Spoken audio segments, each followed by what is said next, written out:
નમસ્કાર, ચક્રવાત ન્યૂઝ સાથે હું છું જાનવી। તો આજના સમાચારમાં વાત કરીએ તો ગુજરાતી ફિલ્મ ઉદ્યોગમાં નવો પ્રાણ ફૂંકતી ભરત મહેતા પ્રોડક્શન હાઉસની આગામી ફિલ્મ એનઆરઆઈ દુલ્હન ભારતીય સંસ્કૃતિના રંગે રંગાતી એક અનોખી વાર્તા લઈને આવી રહી છે। આજનું યુવાધન જે વિદેશના રંગે રંગાઈ પરદેશ જવાની ગેલછા રાખે છે, ત્યારે ભરત મહેતા પ્રોડક્શન હાઉસ દ્વારા ભારતની સંસ્કૃતિને અવગત કરાવી વિદેશમાં વસતા યુવાધનને ફરી સન્માર્ગે વળવાનું કામ પ્રોડ્યુસર વિપુલભાઈ સંઘવી અને રમેશભાઈ શાહે એનઆરઆઈ દુલ્હન ફિલ્મ બનાવી કરી રહ્યા છે। તો આ ફિલ્મના ડિરેક્ટર રફીક પઠાણ છે। તો ફિલ્મની વાર્તા દિલીપ રાવલ, ભરત મહેતા અને કિશોર સચદેવ એમ 3 જણાએ સાથે લખી છે। આંચલ શાહ આ ફિલ્મની મુખ્ય હિરોઈન છે, જે વિદેશમાં રહે છે અને પશ્ચિમની રહેણીકરણી અપનાવી છે। જોકે તેના પિતાની વસિયત મુજબ તેણીને 90 દિવસ ભારત આવી અહીંના યુવક સાથે લગ્ન કરે તો જ સંપત્તિ મળે તેમ છે। ત્યારે આ માટે ધર્મેશ વ્યાસ, જે તેના પ્રેમાળ કાકાનો રોલ ભજવે છે, તેની સમજાવટથી ભારત આવે છે અને અહીં 3 યુવકને તેને ભટકાય છે, જેમાંથી 2 ફક્ત નાણાં અને વિદેશ જવા તેની સાથે પરણવા ઈચ્છુક છે અને ત્રીજો યુવક માટે એનું સસ્પેન્સ જાણવા તમારે ગુજરાતી ફિલ્મ એનઆરઆઈ દુલ્હન જોવી પડશે। તો આકાશ પંડ્યા, વિશાલ સોલંકી અને મિત જોશી 3 હીરો છે। ભારતમાં રહેવા આવ્યા બાદ આંચલ ભારતીય સંસ્કૃતિના રંગે રંગાઈ જાય છે।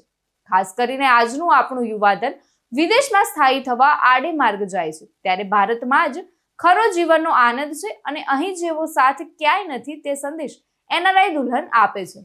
ફિલ્મના પ્રોડ્યુસર વિપુલ સંઘવે જણાવ્યું હતું કે અત્યાર સુધી અમે ફિલ્મ ફાઇનાન્સ માટે કરતા હતા, હવે ફિલ્મમાં ઝુકાવ્યું છે તો સામાજિક સંદેશ અને ગુજરાતીઓ તેમજ નવા કલાકારોને પ્રોત્સાહન આપવા જરૂર પડે તો 500 કરોડ રૂપિયાનું પ્રોડક્શન હાઉસ પણ બનાવીશું। તો ભરત મહેતા પણ વિવિધ વિષયો પર ફિલ્મ બનાવવા તૈયાર છે।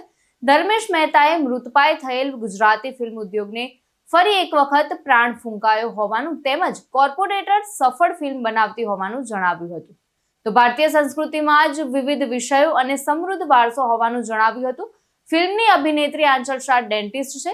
તો આ ફિલ્મમાં તેની ભૂમિકા વિદેશમાં રહેતી યુવતીની છે। અત્યાર સુધી 8 ફિલ્મો કરી ચૂકી છે, પરંતુ અભિનય અને ડેન્ટિસ્ટની બંને ભૂમિકા ભજવવા તે તૈયાર છે। ફિલ્મનું શૂટિંગ મુંબઈ, ગુજરાતના વિવિધ લોકેશન તેમજ સ્ટુડિયો અને વિદેશમાં કરવામાં આવશે, એમ વિપુલભાઈએ જણાવ્યું હતું। અમે કોઈ એવી ચીજ સમાજને લગતી આપી છે એટલે એક્શન સીન એવા વધારે નથી લીધા, એકાદ વાર છે, પણ ઇફ યુ આસ્ક મી તો એક્શન ઓરિએન્ટેડ પેલું નથી, પણ ડેફિનેટલી લોકોને ઇન્ટરેસ્ટ આવે એવી ટ્વિસ્ટ અને બધું આપેલું છે। તો એક્શન ઇઝ જસ્ટ એ લેવા માટે લેવાનો કોઈ વિચાર નથી। તમે એઝ અ બિઝનેસ ટાઇકૂન તરીકે સક્સેસ ગયા છો, તો હવે આજે તમે ફિલ્મ પ્રોડક્શનમાં આવ્યા છો, તો તમને કેવું ફીલ થાય છે? નવું ફીલ થાય છે અને નવો ઉત્સાહ છે। અમારી પાસે ઓલરેડી 2000 માણસો કામ કરે છે, એવી રીતે આ યુનિટમાં પણ કાફી નવી ઓફિસ બને, નવું પેલું બને, એવો ઉત્સાહ ને એવી શુભેચ્છા સાથે આવેલા છે। તમે કોઈ દર્શક વર્ગને ચોક્કસ સંદેશો આપવા માંગશો? અમે આ picture itself is A picture itself is a one સંદેશ. If you understand it properly, it is a Indian culture, promotion of Indian culture. So basically Indian કલ્ચરને, ભારતીય સંસ્કૃતિને આગળ આપણે વધારવા માટે કરીને ખાસ કરીને પ્રયાસ અને મેઇન અમે સીન બતાવવા માંગીએ છીએ કે ઇન્ડિયામાં પણ જેમ ફોરેનમાં છે એ બધું ચીજો ઇન્ડિયામાં પણ છે। એટલે તમે જે લાઈક નાઇટ ક્લબ્સ હોય, લાઈક યુવાને ઇન્ટરેસ્ટ આવે, એ લોકો હજુ એમ માને છે કે આપણા ગામડા છે, કારણ કે તમે બધા પિક્ચર જોશો ને તો ગુજરાતીમાં તો એ બધા વિલેજ ઓરિએન્ટેડ ને એવી રીતે બધા છે, અમુક પિક્ચરો છોડીને। તો આ પિક્ચરમાં જે અમે રિચનેસ બતાવવા વધારે માંગીએ છીએ કે બધા રિચનેસ એટલે બતાવી છે કે જે પિક્ચરનો સંદેશ છે એ બહારના લોકોને જાય, અને એટલે આ બહાર પિક્ચર અમારે રિલીઝ કરવું છે ઇન્ટરનેશનલી, તો જ એ સંદેશ વધારે જશે। અત્યારે ઢોલીવુડમાં છે તે અત્યારના કોર્પોરેટ કલ્ચર આવ્યું છે બોલિવૂડમાં, તો ઢોલીવુડ એટલે ગુજરાતી ફિલ્મોમાં તમે કોર્પોરેટ કલ્ચર લાવવા માંગો છો? ભાઈ એ બધું ડિસાઈડ થાય છે આ પિક્ચર કઈ રીતે પેલું થાય છે। અત્યારના અમે કોર્પોરેટ જ છે, આકાશ પંડ્યા. આકાશ પંડ્યા. મીત જોશી.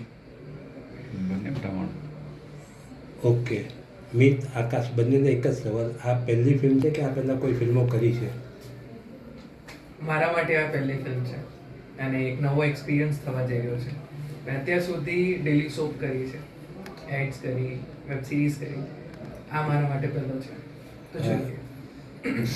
સિરિયલ કરી તો એ કઈ નામ પણ કહેતા હતા. જોડે રહેજો રાજ, કુછ રીત જગત કી એસી હૈ, કાકભૂષુંડી રામાયણ, પછી માન્યતા, આકાશથી ઊંચા સપના. ઓકે, મૂળ મુંબઈના કે ગુજરાતથી અહીં? ગુજરાત, અમદાવાદ. અમદાવાદ. યસ એટલે થિયેટર ને બધું ત્યાં કર્યું છે. યસ, અમદાવાદમાં થિયેટર કર્યું.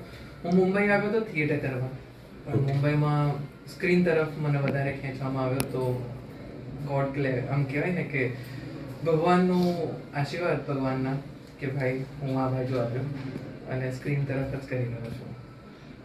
સરસ. યસ. આમાં કેરેક્ટર કેવા પ્રકારનું છે? આમાં રોમેન્ટિક કેરેક્ટર છે, પણ એક વસ્તુ છે કે એ એના કામથી બહુ જ એ છે કે ભાઈ મારે જવું જ છે, એને ગમે તેમ કરીને યુએસએ જવું હોય છે.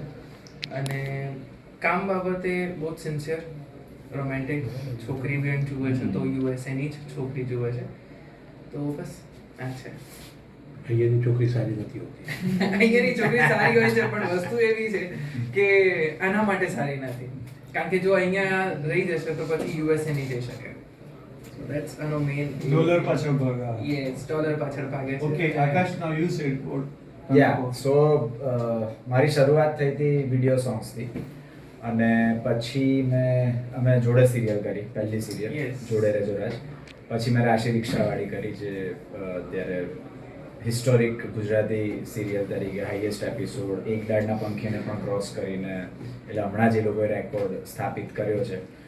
અને પછી 8 મૂવી મેં કર્યા. આ મારી એકચ્યુઅલી 8મી કે 9મી ફિલ્મ હશે. ગણવાનું એટલે એક્ઝેક્ટ નંબર યાદ નહીં હોય, પણ 8મી કે 9મી ફિલ્મ હશે. અને આ ફિલ્મ માટે હું બહુ જ એક્સાઇટેડ એટલે છું કારણ આ આખો એક અલગ રોલ છે મારા માટે પણ. કે જેમ કે તમે આજે હું ગુજરાતી બોલું છું એવું ગુજરાતી નથી બોલવાનું, એટલે ઊંધી વસ્તુઓ છે. કારણ કે એક એનઆરઆઈ છોકરી જે યુએસમાં જ જન્મી છે અને મોટી, એનું કેરેક્ટર છે. So I am very excited for the film અને આ કેરેક્ટર. અત્યાર સુધી કઈ કઈ ફિલ્મો કરી છે? મારી ડેબ્યુ ફિલ્મ હતી હલકી ફુલકી, જેમ નેહા મહેતા સાથે મેં કર્યું હતું કામ, અને બીજા ઘણા બધા સરસ એક્ટર્સ હતા. એના પછી અડકો દડકો, મૌનમ, નટવર ઉર્ફે એનટીઆર, પપ્પાનો ઇન્સ્યોરન્સ, વાર તહેવાર, જેટલા મને નામ યાદ આવે એટલા કહી દીધા. પણ હા, આ બધી ફિલ્મોમાં હું કામ કરી ચૂકી છું. કેવા કેવા પ્રકારની ભૂમિકાઓ એમાં ભજવી હતી અને આ ભૂમિકા એનાથી કેટલી ડિફરન્ટ છે? એવું નથી કે એનઆરઆઈ રોલ હું પહેલી વખત કરી રહી છું, પણ હા, આટલો પ્રોપર રોલ જે તમે કહી શકો કે જેમાં પેલી છોકરા જોવાની વાત છે કે ઘરમાં કેવું પ્રેશર હોય છે કે એક ઉંમર થાય એટલે પછી એવું થઈ જાય કે ભાઈ છોકરા જુઓ, આ કરો. અને એમાં બી એવું આ ફિલ્મની વાર્તા જ એની આગળ પાછળ ફરે છે કે એક છોકરી એક ઉંમરની થઈ અને બહારથી અહીંયા આવીને ઇન્ડિયન છોકરા જોડે એનું કઈ રીતે સેટ થશે નહીં થાય, એ જે આખી વાર્તા છે એ મારા માટે પહેલી વખત છે. કારણ કે કર્યા છે એનઆરઆઈ રોલ્સ, પણ હા, આ for me is different because again as I said કે લેંગ્વેજ જે વસ્તુ છે, લેંગ્વેજ આખી અલગ થશે, મારી એક્સેન્ટ અલગ થશે. એક કેરેક્ટર મેં પોતે બિલ્ડઅપ કર્યું છે, અમે લોકોએ ટીમે ભેગા થઈને કર્યું છે, એટલે જ્યારે તમે સ્ક્રીન પર જોશો તો બહુ જ અલગ હશે. આની પહેલાં મેં ઘણા બધા અલગ ટાઈપના કેરેક્ટર્સ પણ કર્યા છે કે એક ફિલ્મમાં હું આખી ફિલ્મમાં બોલી જ નથી, કારણ કે મને મૌન બતાવી છે કે I can not speak in that film. તો આખી ફિલ્મમાં I was the lead only, આખી ફિલ્મમાં હું બોલી નથી શકતી. પછી મેં પેલા એકદમ સંસ્કારી છોકરીવાળા રોલ્સ પણ કર્યા છે. પણ yes, this is new. Satish Soni સાથે ચક્રવાત ન્યૂઝ, મુંબઈ.